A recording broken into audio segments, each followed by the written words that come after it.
السلام عليكم ورحمة الله وبركاته. يا هلا وسهلا بيكم متابعي قناة رمضان أجمل في حلقة جديدة. عايز أقول لك على حاجة، إن داخلين لكم النهاردة برنامج مونتاج جديد، وبإذن الله أعرفك في حلقتنا النهاردة واللي هيكون هي عن العد التنازلي لرمضان 2024. بس قبل ما نخش تفاصيل الحلقة، عايزك أهم حاجة إنك تنزل تشترك في القناة وإنك تفعل زر الجرس علشان يوصلك كل جديد، وتسمع الفيديو ده لحد الآخر ولايك وشير.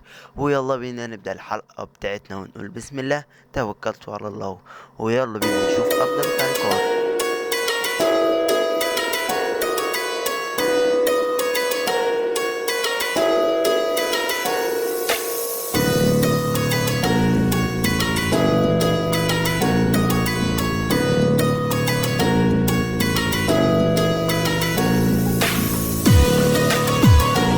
رمضان أهلا.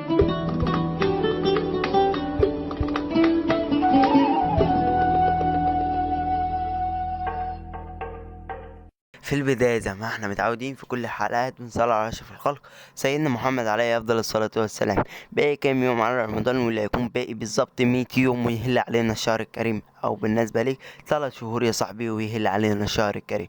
أما بالنسبة لموعد شهر رمضان واللي هيكون يوم 11/3/2024.